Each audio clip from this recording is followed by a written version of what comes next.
Okay, covering part 3 on this. I wanted to go over one of the mistakes I made yesterday. I put all this together. I did what I told you guys not to do in the beginning of the video. I forgot to put this plate back on there, so I had to take the hub back out again, and the hub bearing out of me again and all that. So if you do it, like I say, don't forget that. You know, don't be an idiot. You get tired, you forget things. The other thing I was going to tell you about, and don't mention instructions, is when you do one side and you get the sway bar link out, nowhere in the instructions does it say this, but when you go to the other side, it's going to be under torsion, under tension, with this side being down. So what I had to do was put a jack stand under it to almost get it at ride height, to keep, the jack's not under it anymore, but the jack isn't, but the jack stand is, to keep that wheel on this side at ride height, to keep the tension off of the sway bar. Because when you go to remove this other side, I was playing all kinds of heck to get this undone because of the difference. Now this is a small distance from what I had. With that under torsion, under tension, with it being down on the other side, it was way up and there was no way I could get it out. So I had one guy talking on his, a real smart kid that was doing a good job on his. He said he took his whole sway bar off. Well, I think the reason he did that is because the torsion on the other side, you know, the tension, you've got to put a jack stand there, get it at ride height on that side. You know, I wouldn't necessarily say put the wheel on. I just put a jack stand there. I still got it on these jack stands.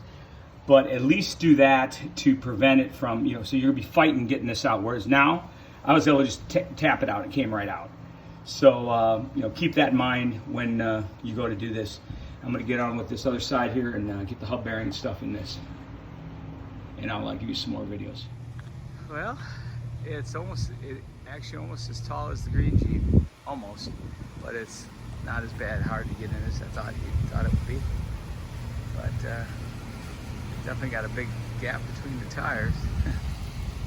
Not too bad, I guess. Of course, sitting going uphill, so it looks a little bigger in the front too. But, you know, hope you like it. Well, she's done. My GoPro had an issue, so I wasn't able to finish the back end on video. But I am going to talk about some of the issues I had. Wife likes to ride on it. We took it around the block. I did not get the alignment done yet, but she's liking it. She likes how high it is. She said the Jeep next to it's got the 2.5-inch lift on it also. Basically a 3-inch lift, and it's almost as, you know, the body height is pretty close, considerably. She liked it. I'm going to walk around and kind of show you best I can from the back and talk about some of the issues I had with this, with the lift on it. And but as you can see, it looks pretty decent. It's got a decent pitch to it. This video is not the best, but just want to talk about some of the issues with the rear shocks on this. The coil springs in that were pretty easy. That's pretty much self-explanatory, and you'll be able to you know, figure that out yourself when you get into it. The only problem excuse me, I had with the rear shocks on this is that they have a notch on them that you can put a 9mm wrench on, and that's it. Now those work great, those kind of shocks, when you're doing one that's just an open top that slides through the, you know, top of you know, a shock tower somewhere, and you can put a nut on top or a washer and a rubber piece and then tighten it down, and you put a wrench on it. Well, these shocks go into a cone and then go into a bracket, and you can't get a wrench on it, and you have to have an open socket, which is no problem. I have those open socket wrenches, but it's feasibly impossible for you to put a wrench. I wish I could have got a video of that because it was so frustrating. You know, Bill Steen puts a hex head in the top where you can put an Allen wrench in the top while you're tightening with an open socket wrench. The Mopar ones that came on this had an 8mm hex head. You just put this long deep well on it and use the open socket, 18mm socket, and tighten it down and release it. You'll figure that out when you go to do this. It is ridiculous that Rough Country did that. That's a fail as far as I'm concerned on the rear shocks. I'm probably going to put Bill Steen's on this later on, just because I'm not happy with the way those shocks are. The strike plate that goes underneath the bump stock on the shock, would not fit the new shocks. They just kind of laid on top, and I totally, so the guy called Rough Country, so you can just put some oil on it and it'll stretch over. No, it won't. You're fully yourself. It's no way it's going to go over. You break it. I have a press here, and I could have tried to press it on. It was just I could see it was just going to snap that plastic. So I don't know what the hell they were thinking at Rough Country on that, but that's a total fail. The shocks ride okay, and I haven't heard any clicking or anything with that piece just setting up there, the strike plate, but I'm definitely not going to take it off-roading with that setup yet.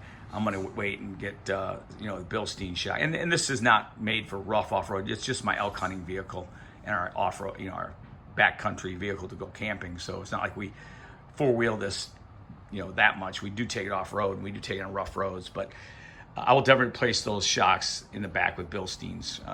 I highly recommend it because their shocks suck, the design on them. And if you do this kit, you'll see what I'm talking about. And how do we do it? So I'll tell you quick. Took a pair of needle nose pliers that I had and grabbed the end of that shaft. And then I took, after I put the open socket and ratchet on it, held it in the vise right here. And then I put the open socket and ratchet on it, and then helped put the needle nose pliers in from the top to hold the shaft. Then I took vice grips. You had to, because there's no way you could hold that shaft with the pressure from tightening down 18 millimeter bolt. Snap vice grips on the needle nose to hold them tight on that shaft. And I was actually able to then tighten it up. It's the only way I found that I could do it anyway. If you guys got any other comments on what you did yours, that's great. But it just totally sucked. Other than that, so far I like it. I'll get the alignment done. I'll tell you if the steering gets any better, but it's pretty sloppy. It seems to widen a little bit on me. I don't know. Maybe it's just from the lift. I know my JK did the same thing when I lifted. It got a little bit sloppier in the steering. So I think that's just with lifting any vehicle, you're going to have that. The angle on the rack and pinion on the tie rods is going to be a little different. So maybe a little bit, sloppy. So other than that, it seemed to drive really well and rode pretty well. So anyway, that's my video. I hope you enjoyed it. I'm sorry I didn't get the back end on video, and some of the videos were messed up and in and out of place, but hope you learned something from it. I did it just to help folks out that are doing this. So thanks for watching.